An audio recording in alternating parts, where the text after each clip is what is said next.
My 1913 Bradshaw's Handbook to the Chief Cities of the World has brought me to Australia. I will ride some of the longest trains and the world's steepest railway. I'll climb blue mountains and cross red deserts. I'll swim above coral reefs and walk upon golden sands. As I journey across this spectacular continent, I'll discover the gold and silver, coal and wool on which this nation was built.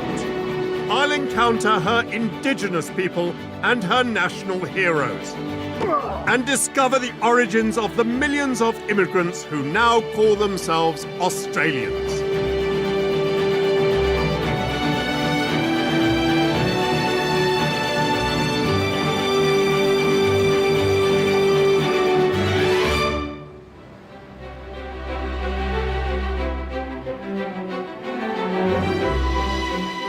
I'm striking northeast from Sydney's metropolis to discover the beauty and richness of Australia's east coast, following tracks laid by enterprising British settlers.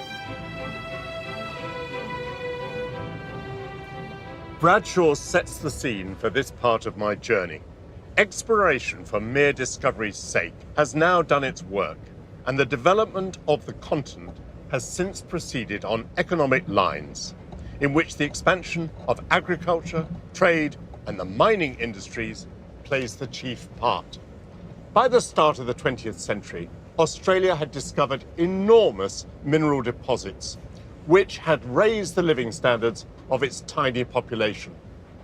Whilst the country's vast interior is largely inhospitable, its coasts provided natural harbours and beaches.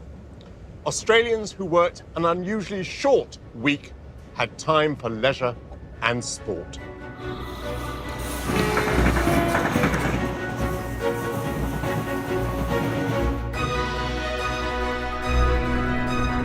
My first stop will be the historic port of Newcastle. I'll discover an adorable national treasure in Port Macquarie and an Australian icon in Kempsey. While in Woolgoolga, I'll uncover the roots of one of Australia's earliest Indian communities. I'll enjoy the laid-back vibe of Byron Bay before crossing into the state of Queensland to finish my journey in its capital, Brisbane. En route, I'll mingle with marsupials. Hello, Grant. You enjoying that? Oh, you're a good boy. Which one of us? Both of you. I'll ride the world's greenest train. For the first time ever, my tracks are solar-powered. And tackle training with an Aussie rugby legend. Nice work. Very fierce.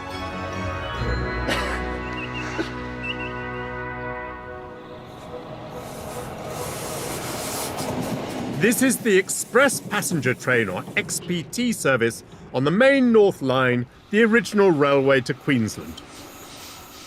This section was known as the Short North when completed in 1887. I've been invited to join the driver to enjoy the splendid scenery from the cab. Michael. Charlie, thank you so much. I'm really looking forward to this. Welcome aboard, Michael. Thank you.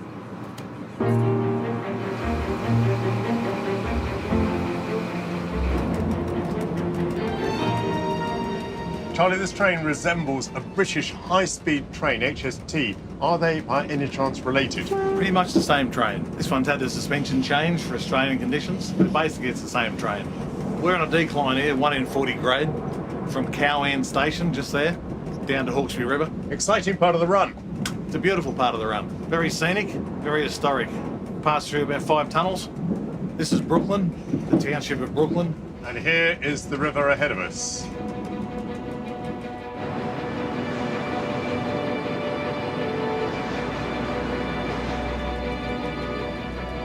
Bradshaw's tells me that the Hawkesbury River has been styled the Australian Rhine, and with its steeply rising wooded slopes, you can see why the comparison is apt. The mighty Hawkesbury presented a major obstacle for 19th century railway engineers. Passengers would disembark on its southern bank to cross by paddle steamer before resuming their journey by rail. In 1889, a bridge built by a New York company opened to great fanfare. The fourth largest in the world, with the deepest foundations, it was hailed as a major engineering achievement. But less than 50 years later, dangerous faults were discovered, and it had to be closed. A new bridge constructed alongside opened in 1946, this time built by Australians, with a promise that it would last at least 200 years. Charlie, I really feel that was a privilege to ride with you on that stretch. You're more than welcome. It's a privilege to be here. I get paid to do this. I'm leaving the impressive landscape of New South Wales to travel to its industrial heart. The guidebook tells me that the principal station on the Northern Rail line is Newcastle, which after Sydney is the most important place in the state and the centre of its coal mining industry. At a time when the Australian colonies were enthralled to Britain, the town was of course named after the Geordie city in England. But how the wheel of fortune turns. The collier ships have long since disappeared from the River Tyne, while Newcastle, New South Wales, is the world's largest coal exporting port in the world's largest coal exporting country.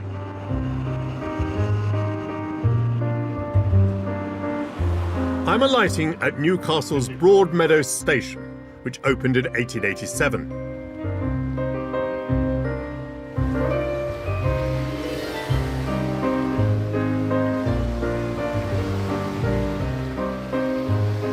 Newcastle was Australia's first industrial town and has a growing population approaching 500,000, making it the second largest city in New South Wales.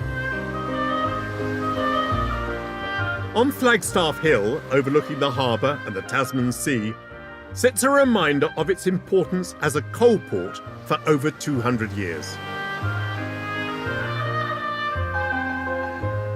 In this distant outpost of the British Empire, which would go on to be a loyal ally in 2 world wars, the city needed protection from Britain's enemies. Australia, with its mineral wealth and small population, was vulnerable to invasion, and Fort Scratchley was built in 1882 to defend Newcastle's coal. There was a scare in 1888 when a Russian warship appeared here, but these guns were employed only in 1942 to return fire against a submarine of the Japanese Imperial Navy.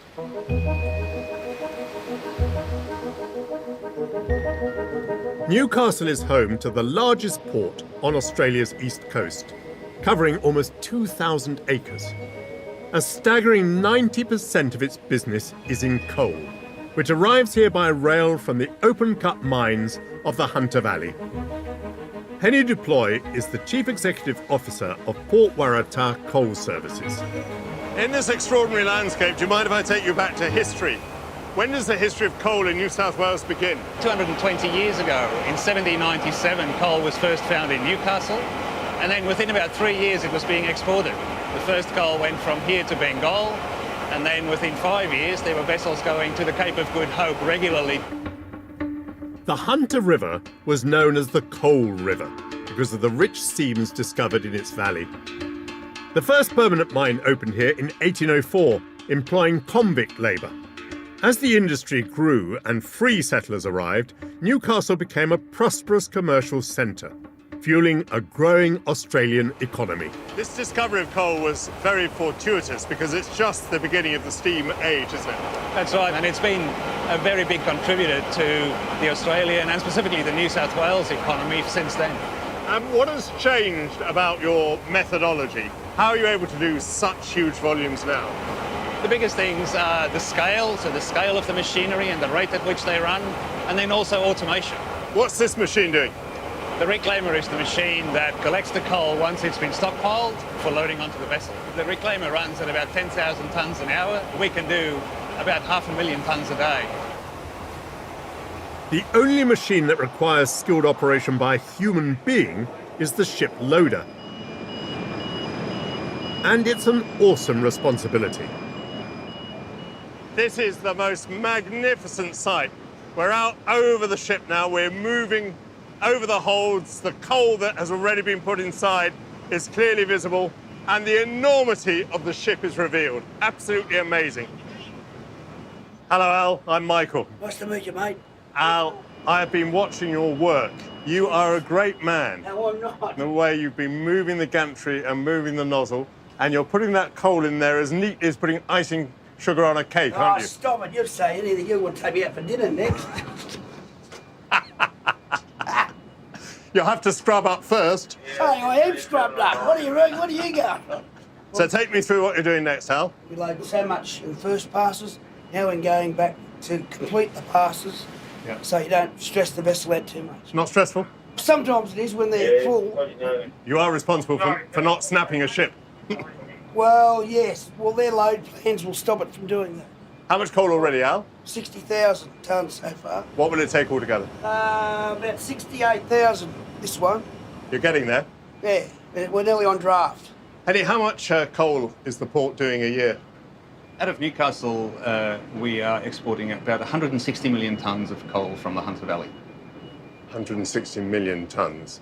But can it survive with environmental concerns and with alternative fuels?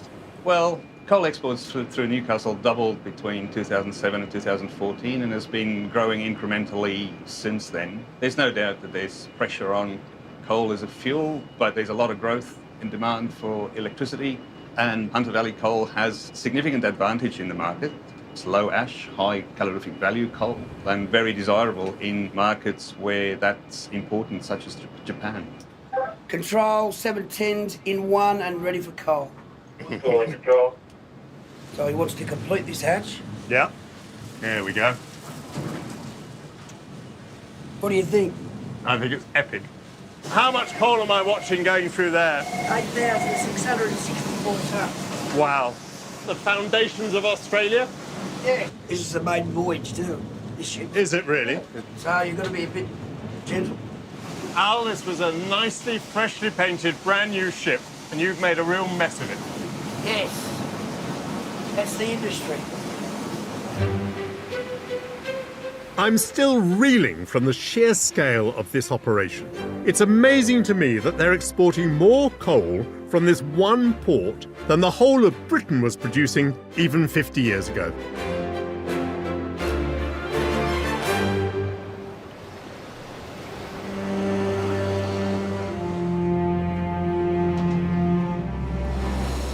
Back in the comfort of my express train, I'm riding the North Coast Line, which first linked Sydney directly with Brisbane in 1932. Anybody for a Devonshire tea? Devonshire tea sounds absolutely spiffing. Thank you. Thank you very much indeed. Okay.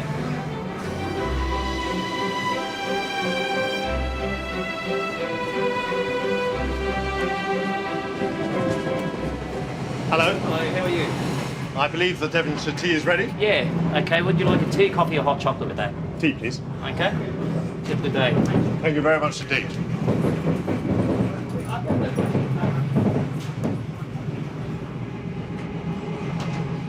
When I heard there was Devonshire tea, I had a little fantasy about china cups and maybe a little teapot. But this is the 21st century. The scone, though it arrived in a little plastic bag, is warm. Oh, and delicious.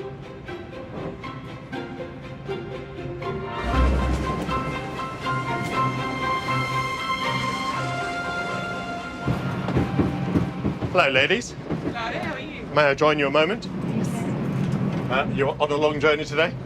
Yeah, fairly long. 5.5, 6 hours. With my wheelchair, it's just a lot easier than catching a plane or driving. They were there to help you on, they were Yep. there to help you off. Definitely get a ramp out for me. Yeah, they're wonderful. Come and get your cup of tea. Did you partake of the Devonshire tea? It was absolutely beautiful. It was, wasn't it? was. Excuse me, sir. Yes. My name's Michael. Michael? Mark. Very Nice to good meet to you. see you. So what brings you on the train today? I missed my flight this morning, yeah. You missed your I flight? overslept and then I tried to rebook and I was out of luck. So this was the last form of transport left available to me. I suppose I could have hired a car and driven. Are you anti-train? No, not at all. I've actually got a soft spot for them, as you can see. A few carriages here. I will never doubt you again. You're not anti-train. No, it's my dad's first job when he came from Hungary was the railways in Sydney. Actually. Hungarian So family. have a soft spot for them, for trains. Well, thank you and a good journey to you. Pleasure. Likewise. Bye-bye. Bye.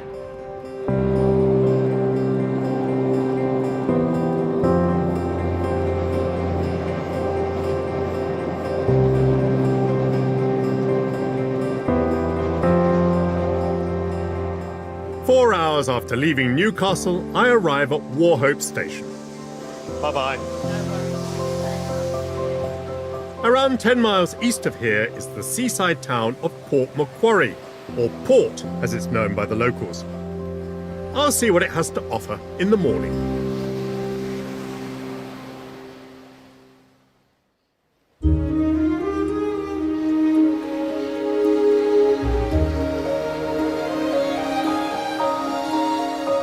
Port Macquarie marks the start of New South Wales's subtropical northern coastline.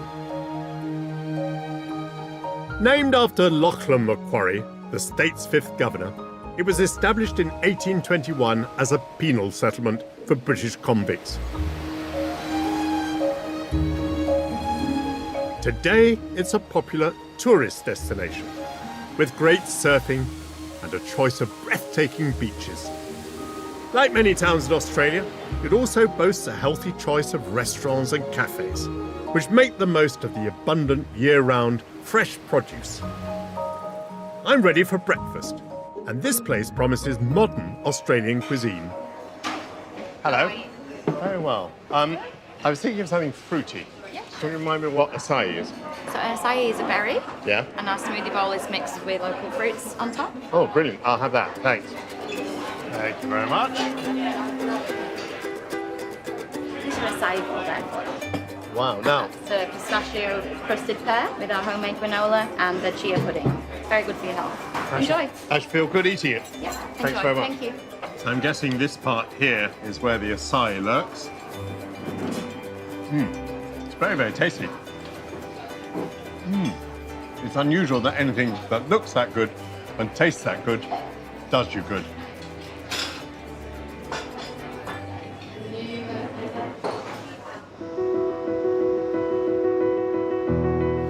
Long before this stunning coastline became a playground for holidaymakers, it teemed with unique animal species.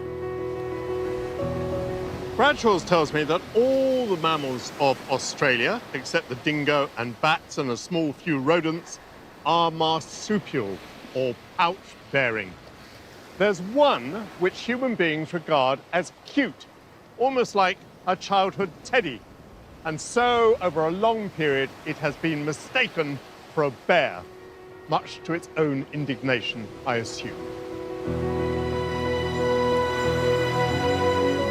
When the first colonists arrived here in the 18th century, they settled in the rich, fertile land by the sea. And today, more than 80% of Australians live within 60 miles of the coast. But the wildlife of these regions has paid a heavy price for human development. Not least one of the country's most distinctive creatures, which inhabits the eucalyptus forests and woodlands of South and East Australia.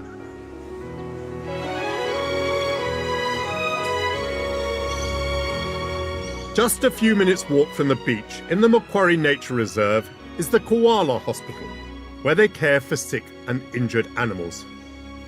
Good day, Shane. Shane Flanagan is the clinical director.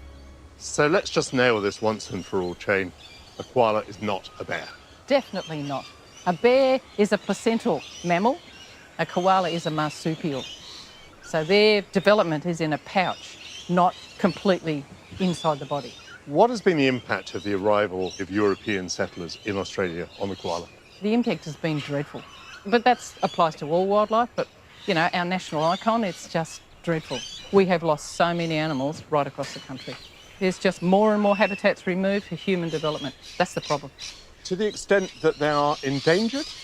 In some areas there are endangered populations. In other areas they're still doing okay. But the way we're going, it's just going to be an exponential decline. It's shameful. We hold the highest rate of extinction of mammals in the world, Australia does. In the world. Isn't that awful? Experts believe that the koala population has fallen from around 10 million to fewer than 100,000 since the arrival of settlers in the late 18th century.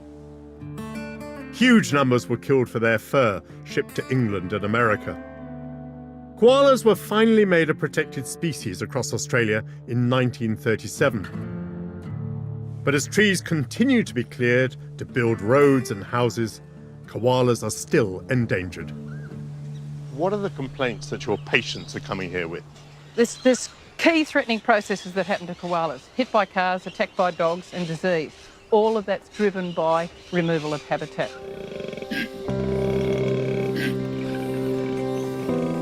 This hospital, run by the Koala Preservation Trust, conducts research into disease and behaviour, as well as caring for 250 koalas a year. I'm meeting some of the current patients with volunteer Mick Feeney. Mick, good day. G'day. Lovely to meet you, Michael. The board, as you can see, has got a lot of patients on it, suffering from all forms of problems, maladies, injuries, disease. I think we have about 28 in our care. We have a short history of their problems. Bushfire victim, motor vehicle accident, infection, fractured humerus. How many of these will get back into the wild? So we have about 16 in this. They are under active care and eventual rehabilitation. And on the other hand, we've got some permanent care ones. They would not be viable into the wild. If you follow me, we'll go into the enclosures.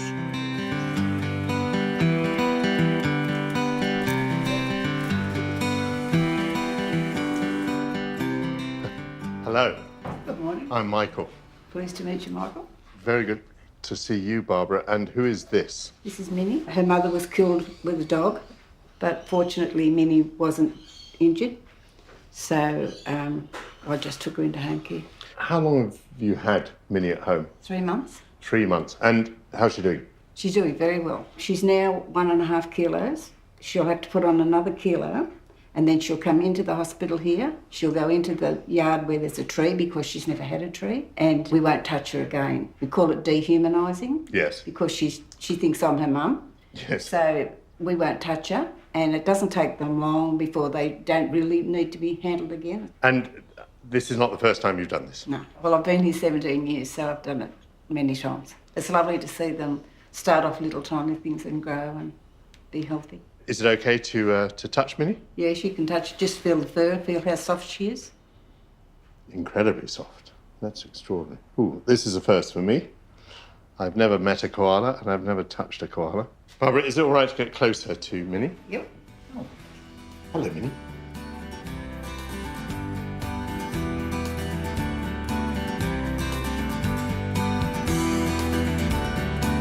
It's feeding time on the wards, and the first patient on the list is Grant. Tell me about this patient. No, this patient, he was the victim of a collision with a goods train. So being hit by a train, I assume his condition is quite serious. It was very, very serious. He suffered severe fracture above the left eye socket, his left forearm, and the ear has been severely damaged. He would not be viable in the wild because of the level of disability that he has. Hello. Hello. I'm Michael. How are you? I'm Margaret. Good, thank you. Margaret, obviously you're feeding Grant. What is it you're giving him? So this is a soya formula, but it just gives him extra oomph. Do you think he'd take that syringe from me? Yes, you can have a go. He's anxious, isn't he? He is anxious. Hello, Grant. You are an anxious fellow. He's rather like that. Like here? That's it. Yeah. You're enjoying that? At about the right rate. All right, Grant, that's the end of that one. Let's have another go for you. Yeah. Grant, you ready? Here we go again. All right. Oh, you're a good boy. Which one of us? Both of you. Oh, I really enjoyed this. Oh, Margaret, I can see what amazing satisfaction you get from this. A most heartwarming job at the hospital comes when a rescued koala can be released again into the wild. Today it's the turn of Big Guy. Now, this looks like a pretty ideal tree for him. It's a koala food tree, and it's in his home range, So we'll place them at the base. The small group of eucalyptus or gum trees in which koalas live is known as their home range, and there they sleep for up to 18 hours a day. Now, any precautions we need to take? They are unpredictable. He may not agree with my choice of tree. Right. And may pause and choose to go and climb another one. All right. There he is. Quite calm in the circumstances. We lift the koala in the bag towards the tree. Have we made a good choice? Do you like the tree? He's considering his position, as they say. Zoomed up the tree. See him disappearing now. Yes. Beyond the canopy. Yes. Marvellous. This is why we do what we do. I've been charmed by these wonderful creatures, and I'm grateful that this hospital is fighting so hard to protect their future.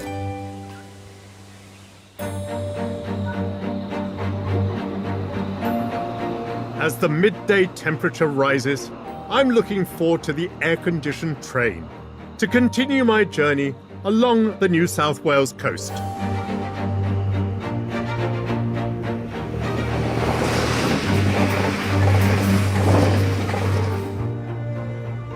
Bradshaw's has this warning. About the middle of November, summer comes in. The heat becomes great, and by the end of December, most of the rivers are dried up and vegetation has ceased. Hot winds can last 48 hours. The Australian response is to put on the sunnies, apply the sunblock, and cover the head.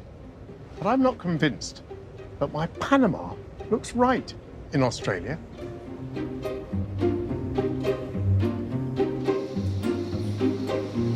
I'm on the hunt for something a little more appropriate in the rural town of Kempsey. Founded in 1836, it lies around halfway between Sydney and the Queensland border and was originally a centre for logging and then the dairy industry. This company has been making the quintessential bush hat since the 1870s, when they spotted a market amongst fair-skinned settlers. Stephen, Michael, good to see you. You too, nice to meet you. So, Stephen, I've been noticing the intense sunshine here, intense heat, and I just need the right hat for the climate, and I'm told that your hat is the iconic Australian hat, is that right? Yeah, it is actually, yeah. Now, may I try one on? You can try them all on. Who was the founder of the company? Benjamin Dunkley was the founder of the business, and my great-grandfather married his daughter, and that's how we ended up in the hat game. Your great-grandfather married his daughter? Yeah. And so it's just remained in the family ever since? That's right, yeah. Benjamin Dunkley was a hatter from Cheshire in England. He arrived in Australia in 1874 to find the country in the grip of a rabbit epidemic. Spotting an opportunity, he invented an ingenious machine to turn their underfur into felt. In 1904, he persuaded Lancashire hatter Stephen Keir to join him, and a year later Keir became his son-in-law. The Akubra name, taken from an Aboriginal word for head covering, was introduced in 1912, and the business is still family-run, today by Stephen Keir IV. That's very nice. What do you call that one? That's the cattleman. That's their most popular style. Very, very nice. What do you describe that as? That's a traveller hat. That's called the rust. That's a new colour we've just come out with. Anything a bit more outlandish, Stephen? Ah, now you're talking. Look at that. That's brilliant. What a great hat. Goes well with a shirt, don't you think? It does. Liar. Very well. Any idea how many hats you're making? We make about 180,000 a year, up to about 80 different styles and a lot of different colours. And you supply hats to the Australian military? We do. We're the sole supplier of the slouch hat to the Australian military. We have been for quite some time. That's so distinctive, isn't it? That's what you see in all the war movies. Yeah. And then they clip it up the side when they march. The company began to supply the armed forces during the First World War. And over the years, its hats have become the classic Aussie brand. You must be very proud of your family, Stephen. Yeah, I am. I'm really proud. And we're in a business that, we feel is one of the icons of Australia, and we're really happy. The factory employs a local workforce of around 100, and many of the jobs are still done in the traditional way. Well, there's at least 100 different sets of hands, and there's a hell of a lot of processes that goes through to make one hat. Hello. Hello, Michael. I'm Kev, nice to meet you. Very good to see you. So, what are you doing to these hats? Blocking the hats so they've got the right block, so they're the correct shape and size to go into the next process of the line. Every block's sort of different size and different shapes as well. The steam basically makes the hat soften. Yeah. So the block goes in nice. Whoa! There's a lot of weight coming down there. Nice press. Yes, you don't get your hands caught under there. No, keep your fingers out. And how come you can touch the metal when it's hot? There is a trick to it. You don't actually grab it. You actually just let it sit in your hand and you release it straight away. And my hands are now desensitised from years of work in kitchens and cooking and things like that. So the perfect training for making a hat. That's it. Hello. Hi, how are you? What do you do to the hats? I put the linings in and glue them in. Yeah. How long have you been working here, Trudy? 30 years. Any idea how many hats you've done in 30 years? Oh my God, no. How many do you do a day? On linings, about 60 dozen a day. That's quite a large number, isn't it? Yes. You are quite an experienced lady. Trudy, such a pleasure. Yes, okay. Good luck to you. Bye-bye.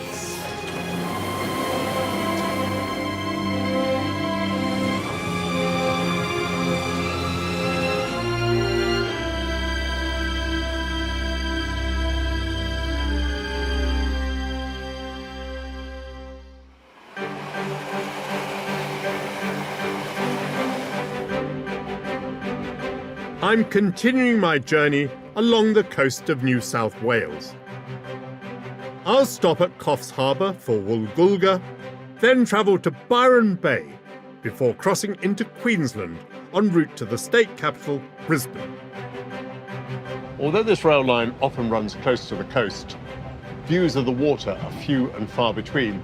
But here, just north of Numbucca Heads, through what the train crews call the hole in the wall, we get a brief glimpse of Snapper Beach and the ocean beyond. Just crossing over the bridge now.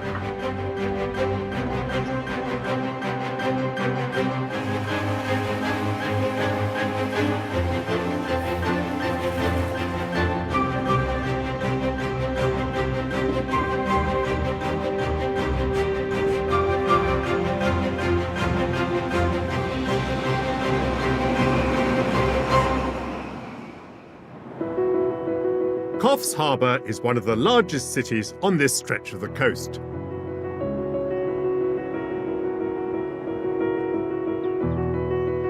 At the turn of the 20th century, banana farming was big business here.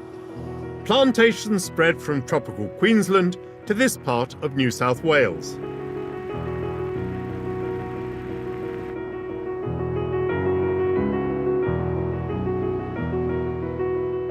"20 minutes north on the coast in the small town of Woolgoolga, I discover a thriving Sikh community, and this impressive Guru Nanak temple built some 50 years ago.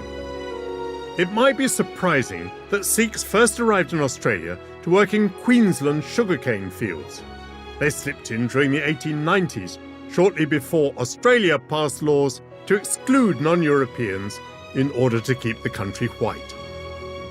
The Sikhs moved south to this region to work in the banana plantations after the Australian workforce left to fight in the Second World War. Rashmi Alkanbati was born here and has written a history of her community. Rashmi, how big is the Sikh community here in Woolgoolga? In terms of numbers, it's probably sitting around 1,500, but in terms of visibility, you would think only the Sikhs live in Woolgoolga. The traditional clothes, groups of men sitting together down the street, the temple, it's so visible. Is the community pretty good at maintaining its traditions, its distinctness? When I grew up, it was assimilation and integration, trying to fit into the Western culture. I was born in Australia and I actually didn't go to India till I was 26. And that was for an arranged marriage. Back in that era, there weren't many Indians around here, so the concept of India was very alien. But currently, the Woolgoolga upholds its cultural and religious stuff with, they love it and they're proud of it. It sounds from what you say as though the Sikh culture here is becoming stronger with the passage of time, not less strong. No, it is definitely becoming stronger. A lot of people now say to us that we're more traditional than the people in the Punjab anyway. I think it's about, the younger generation discovering their roots. Why do you in particular choose to live in Woolgoolga? Having been born in Australia and grown up in a Aussie and traditional family, because my mum was very traditional because she came straight from the Punjab, whereas my dad grew up in Australia. There was always the mixture of two cultures in our family. And then I, of course, went away to university and lived in Sydney. But when I had my son, I actually moved back to Woolgoolga specifically because I wanted to bring him up in the culture. And I just adore it because it lets me enjoy who I am, a foot in both worlds.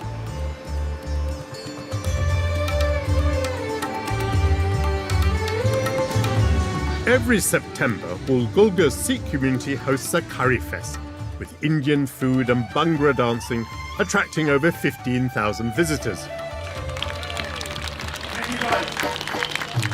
This afternoon, regular stallholder John Arkin is holding a small event of his own.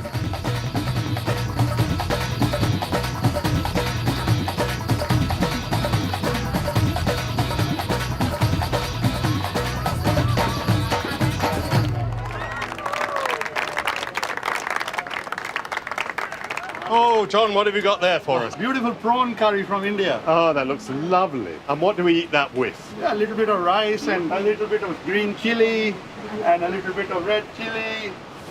So, ladies, have you tried it yet? You try first. I will certainly try. Thank you very much. Get the spicy one. No. As if you give me the spicy one. Oh, good. In India, it's important to make noises, make lovely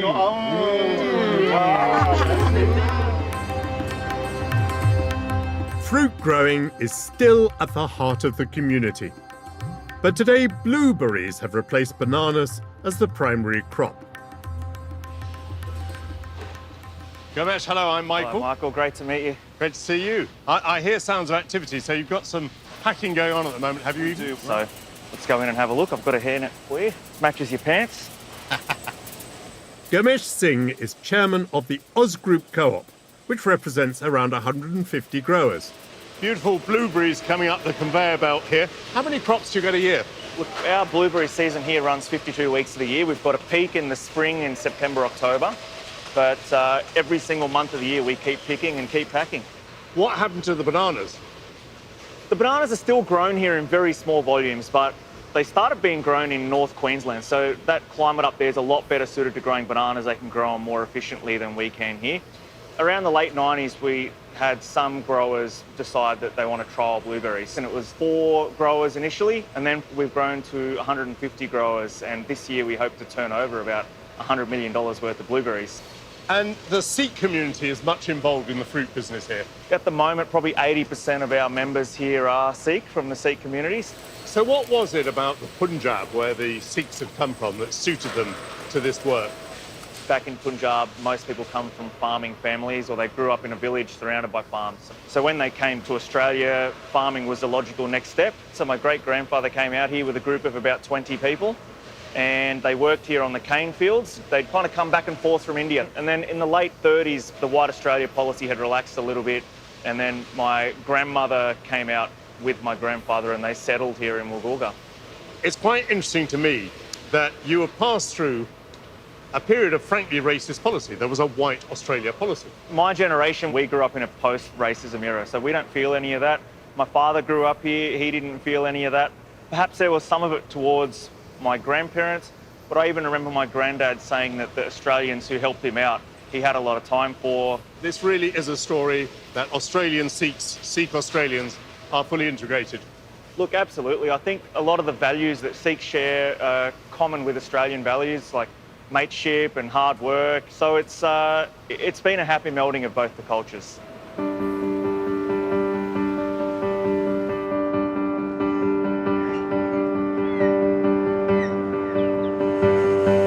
I'm resuming my route north, heading for the backpackers' hotspot of Byron Bay.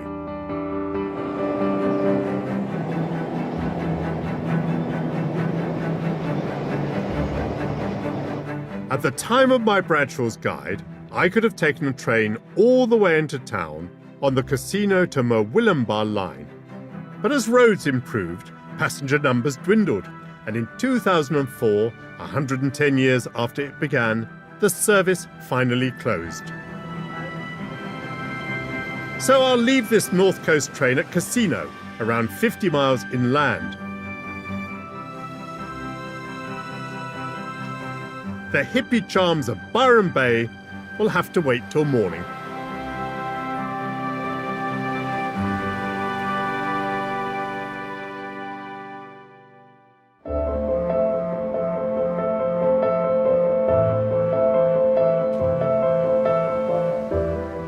Byron Bay was known originally by Indigenous Australians as Cavern Bar or Meeting Place.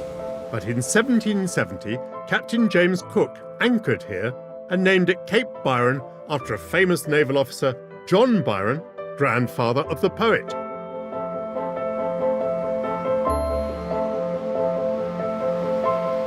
How long is the bridge between Australia and New Zealand? I was asked at school. It was, of course, a trick question. Here I am at the most easterly point in Australia, and New Zealand remains stubbornly out of sight. In fact, it's still nearly 1,500 miles away.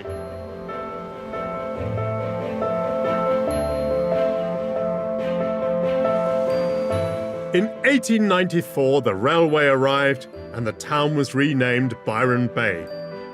With its port and rail link, industry boomed. But today, tourism is king here, with more than 2 million visitors every year. A voyage to Australia, says Bradshaw's, is frequently recommended as an excellent means of recruiting health and strength.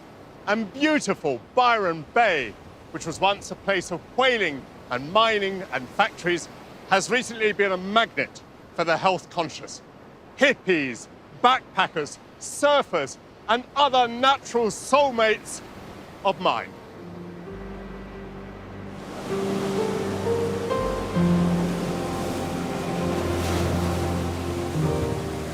With its fabulous beach, it became famous for its new age hedonism and music festivals in the 1970s. And the town still draws people yearning for an alternative lifestyle. Karen Wilson moved here from France 15 years ago and teaches meditation. Karen, what has brought you to Byron Bay? First of all, the beach and the landscape. I think it's a very beautiful place. The people also are very nice to live with. The community is very strong around here.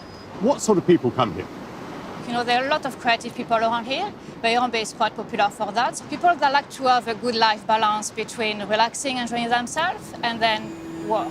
Perhaps Karen can help me to get in touch with Byron Bay's famed cosmic consciousness. So we're just gonna first close our eyes. And I'd like you to focus on your breath. Really follow the path of the breath. And just focus on that. As soon as you notice that your mind is wandering, just bring it back to watch the breath again. That's a meditation process.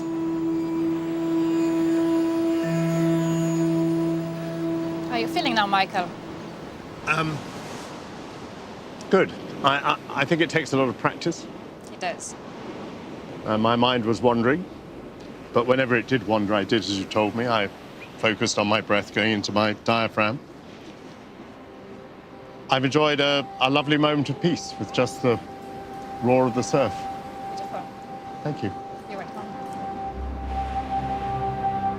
Although the railway no longer runs to Byron Bay, it's now possible to take a train perfectly designed for a country most of which enjoys more than 3,000 hours of sunshine a year.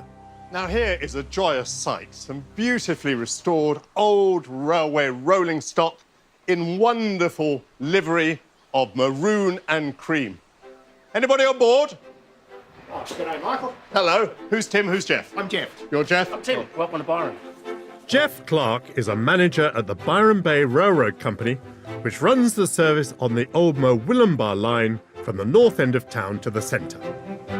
This 1949 train has been updated by Tim Elderton's company, Lithgow Railway Workshop. Jeff, tell me about the train. It's the very first of a series of these rail cars built for the New South Wales Railways. It was built in 1949. And there's something special about the train. Yes, we've solarised it, so it's apparently it's the world's first solar-powered train. It runs 100% on solar power. That is amazing. And where are the solar panels? We've got 6 kilowatts of solar panels on the roof of the train, and we've got another 30 kilowatts of solar panels on the shed roof, which we need to tap into at the most once a day. So when the train comes in once a day, you plug it in like an electric car? Yeah. Now, it's pretty sunny here, but is it 100% reliable? Yes. So far, touch wood, all good. Can we take it for a spin? Absolutely, let's go. Okay.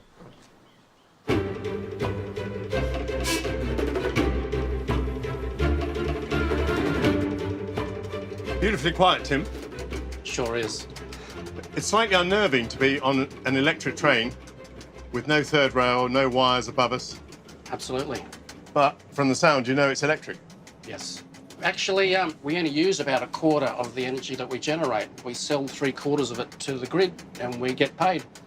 This is an area, Byron Bay, kind of well known for people who are interested in the environment and so on. So I suppose having a solar-powered train is pretty important in this community. I guess if there's any place in the world to put it, it would be Byron Bay.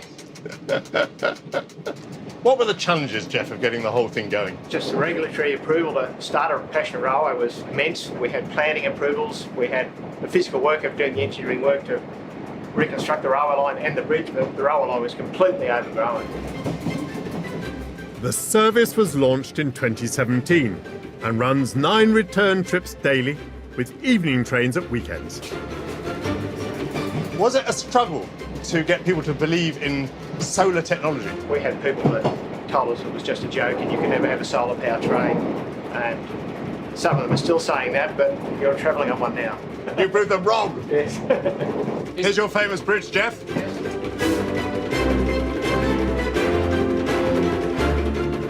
For the first time ever, my tracks are solar powered.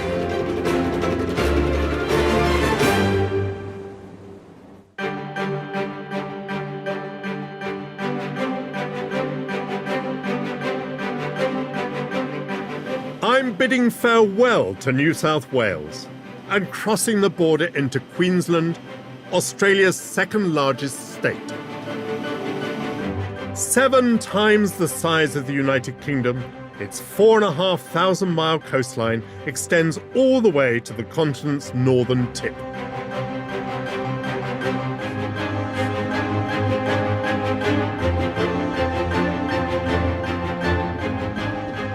Brisbane, the guidebook tells me, is the capital of the state of Queensland and was founded in 1825.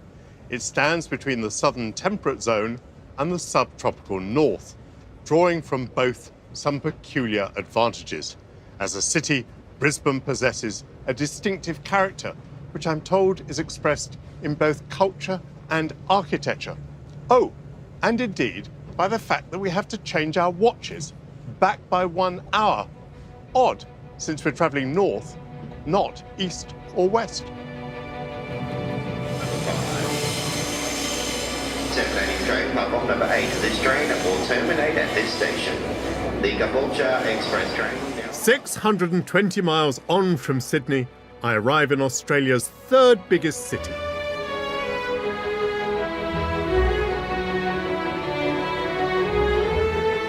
Built around its river of the same name, Brisbane was once home to 1,000 convicts.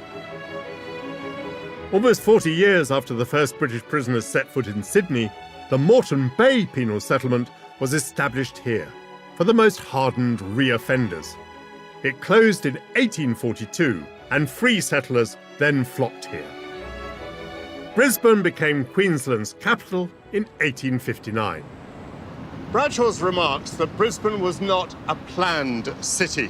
Queen Street, now the finest thoroughfare of the city, had its direction determined by the building of some barracks where most of the city was a field of corn. And this is what the book refers to as the colossal treasury buildings. I get the impression that now Brisbane would rather be known as a modern city than an historic one. Yet its past has given the state capital one of its sweetest claims to fame. The story began here at Old Government House. Pierre Robinson knows the history and has invited me to tea. Hello, I'm Michael. Hello, Michael. Pia. So nice to see you. And what is that you've so kindly brought me? Oh, well, this is quite a large lamington. Lamington.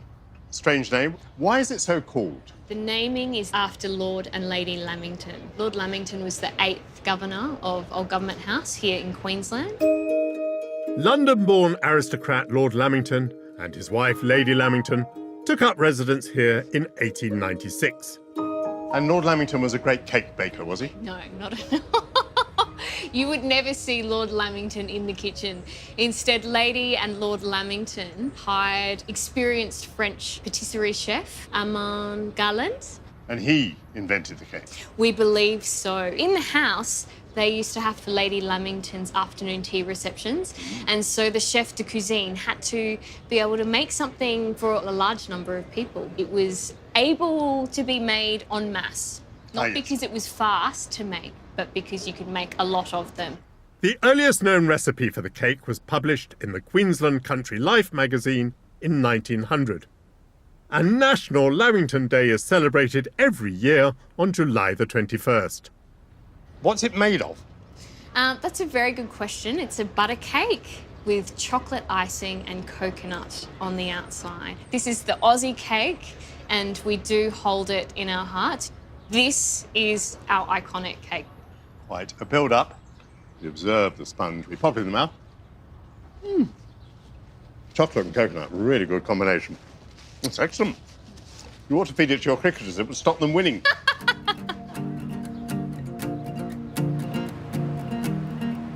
They say you can travel 3,000 miles across this continent and Australians still sound and look the same. But when I moved from New South Wales to Queensland, I not only crossed into a new time zone, I moved between tribes. Two tribes locked in fearful rivalry, slugging it out on the battlefield of rugby union. I'm at Ballymore Stadium in Brisbane's northern suburbs. It's the training ground for the Queensland Reds, one of the top teams in Australia and the Southern Hemisphere. I'm meeting Philip Pope, who knows all about the club. So, tell me about the stadium, Philip. Ballymore, the spiritual home of rugby in Queensland, built in 1967. We train here 7 days a week and it's used by over 100,000 community rugby players. We play at Suncorp Stadium, which is where the international rugby games happen as well. So for the older members of the Reds club, it's this stadium that has the big memories? Absolutely. This is where many of them met their wives on the hill over here, and this is where they feel most comfortable. Queensland's Rugby Union Association was formed here in Brisbane in 1883. Melbourne or Aussie rules football had been the #1 sport prior to that, but New South Wales had adopted rugby union in 1874. There was a meeting at the Exchange Hotel, just a few miles from where we're sitting here. Over a few beers, the young lawyers and barristers of Queensland, many of whom were playing both sports, had a heated discussion on what should be the predominant sport. That night, the Northern Rugby Union was created, and that became the Queensland Rugby Union. And 136 years later, here we are. What's the big significance of settling on rugby union in Queensland? Queensland competed with New South Wales at rugby for over 100 years before any other states really got involved.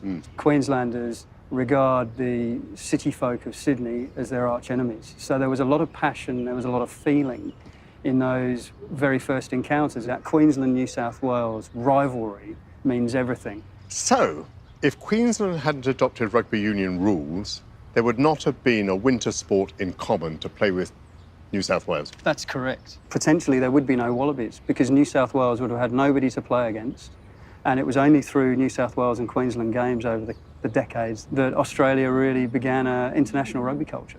Now in Britain they were using rugby union rules.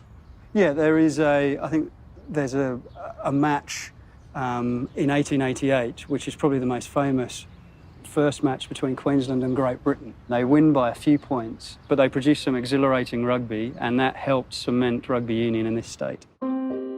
One of the Queensland players in that match was William Eason. Born in 1856, he sailed from Liverpool at the age of 26 to start a new life in Australia. A couple of years ago, his family found this cap, Michael, in the attic. And as you can see, it's got the 1888 branding on it, and William was one of our first players. Oh, that is a magnificent trophy, isn't it? George Smith, former captain of Australia's national team, the Wallabies, joined the Queensland Reds last year. He's training some young players today and has invited me to join in. George! I'm Michael. Hi Michael, lovely to meet you. A great honour to meet you. How many caps did you have for your country? Yeah, in the end I played 10 years and amassed 111 caps. So I was very fortunate to play for the Wallabies in those years. And a few defeats over England in that time? Numerous times, but at the same time they won the 2003 World Cup, which still hurts me. And what are you instilling in these lads now?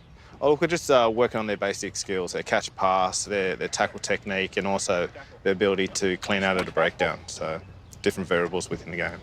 Well, it's a while since I played, and I didn't exactly play at your level, but shall I have a go? Of course, we'd love to have you in. Let's go.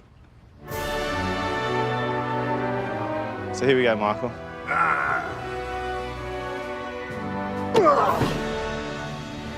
I got him. Nice. Fantastic. Getting rid of all that aggression.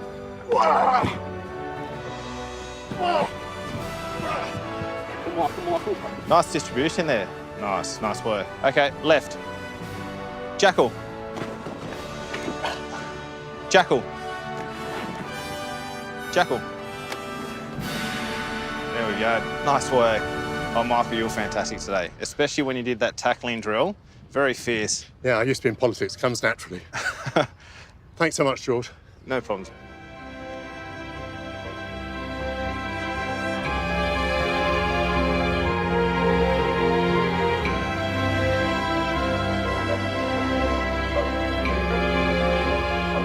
On this journey along the East Coast, I've seen that Australians have a good work-life balance. The beach is integrated into their towns and cities, and they excel at sports, like rugby. You could say that these people are very lucky with their sun and sea and abundance of fruits and minerals that have enriched them. But such success has led to thoughtless urbanisation. An enduring memory for me is the struggle for survival against the destruction of its natural habitat by the endearing and iconic koala.